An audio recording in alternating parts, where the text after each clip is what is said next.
actual external audit needs to happen and to inform the councillors and council what actually does it do, how can it be better, and it has to be driven externally because I don't know much about how that works. Anyway, thank you.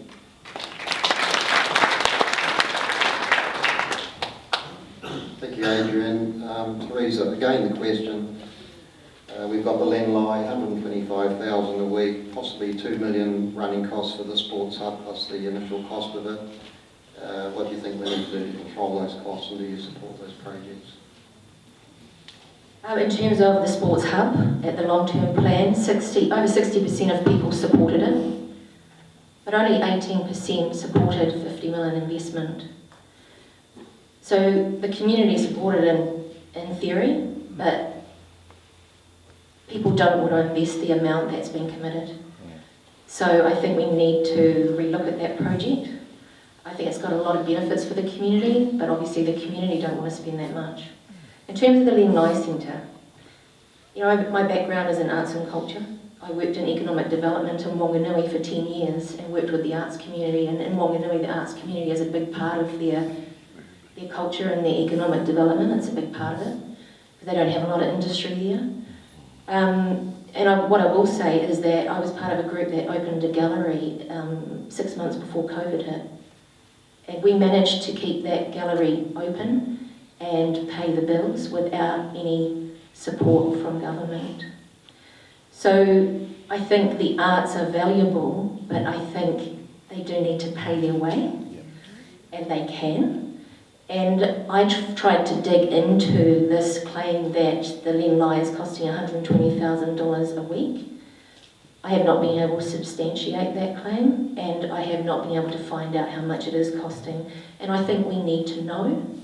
And I think, like everything, we can find efficiencies, we can find ways of generating income, and I think that things like art galleries are really important, but there needs to be business cases for them, and they need to generate income as well as, I'm not saying all of it's generated from income, but we need to do that.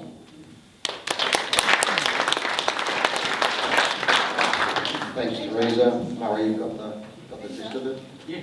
Can I just make a comment here? I can provide the OIA, which substantiates the $125,000 a week. Do you didn't know OIA? We had the answer. That's where it came from. That saved me 20 seconds. Yeah. Thank you. So it is 125,000. It's 115 running costs and then $10,000 for depreciation costs. And that's the problem. It's a depreciation cost. Now, when the Lenlai started, Lynn Bublitz was all over that. He said it only cost $15,000 to $25,000 a week. How wrong was he? Now we've got a sports hub saying it's only going to cost $2.1 million a year to run. Really? What about the depreciation? That's 5%. That's $2.5 million. What about the debt on the loan? That's 5%. That's $2.5 million. We're up to $7.1 million. Guess what? That's over $200,000 a week. Just for that. That's what they're not telling you people. So if you're concerned about how you were told the Lenlai Centre was going to cost $15,000 a week, be really concerned. The real cost with depreciation and debt funding on it, the payment, that's going to be $7.5 million a year. Okay, that's around about $180,000 to $200,000 a week. Thank you.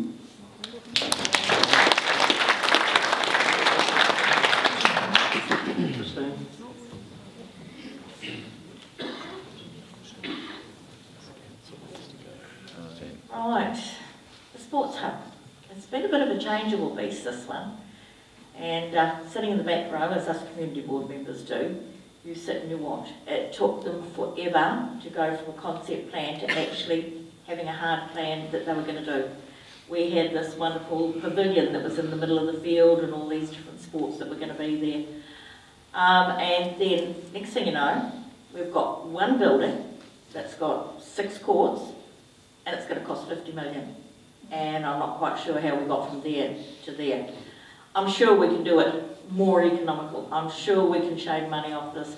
I mean, I went to the conference and there were people there that had plans for large buildings like this. You go to Hamilton and they have large buildings like this, and I'm sure they haven't cost 50 million to build. And the Lenlai Centre, I'm sure that it can be dug in. I know there's a lot of artwork that's sitting there in storage. I've been there 3 times and I've yet to be overwhelmed. So, I mean, art's in a different sort of, everybody has different thoughts about art. But I know we have a lot of artworks that are actually stored. And, maybe we can just get rid of a little bit of our art to help defray a little bit of debt and single out what the Lenlai costs to run as opposed to what it's costing to run for Kiriki. There's got to be some savings there somewhere. Thank you.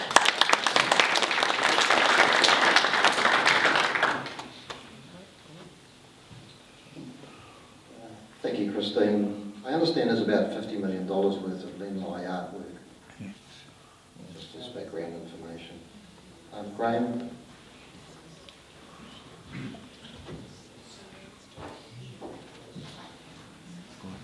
When council spends money, they need to look at what the benefit is to our community, both in terms of the income that you can generate from activity, the social benefits to that activity, and the social costs of not having them. And if those figures don't back up what we're looking at expending in terms of ratepayer money, we need to look at alternative funding measures. We need to look at external funders, perhaps funding the likes of the operation of the Lenlai Centre. We've got councillors who aren't really standing, who are patting themselves on the back, having built that thing for nothing. For those of you who were around, I wasn't here when it was built. I was out doing things around the world. When I came back and saw this thing, and I saw how many people were going to it, and I saw the stuff that's in it, I could not understand how they could be so proud of themselves, even as late as 2 or 3 weeks ago. As far as the sports hub is concerned, it comes again down to council officer planning. It's not just the $50 million.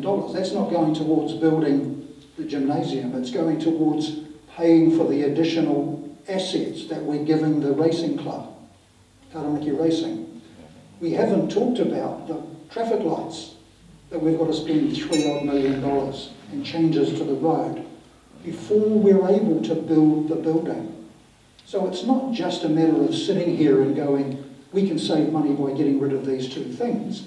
It's looking at how these 2 things came to being in the first place, making sure that we don't do it again in the future, and make sure that we are not continuing to do that with capital projects that we've already got in the failed long-term plan.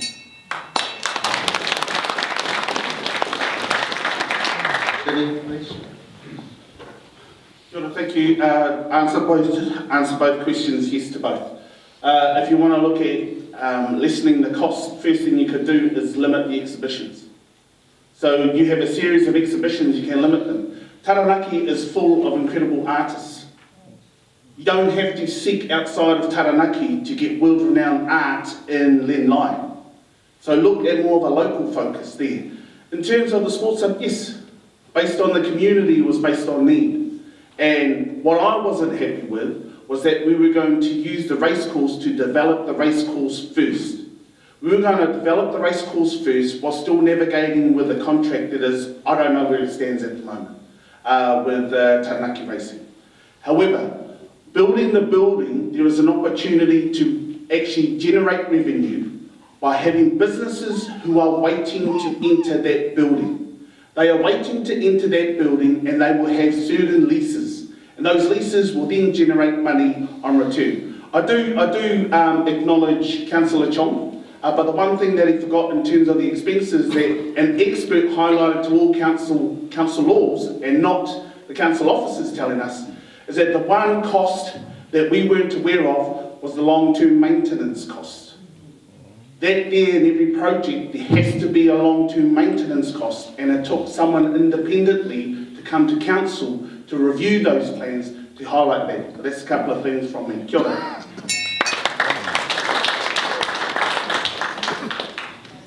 last year, Gordon Brown and I signed a number of motions of intent for Councillor Max Bruff to rescope and re-examine not only the active hub but a whole lot of stuff.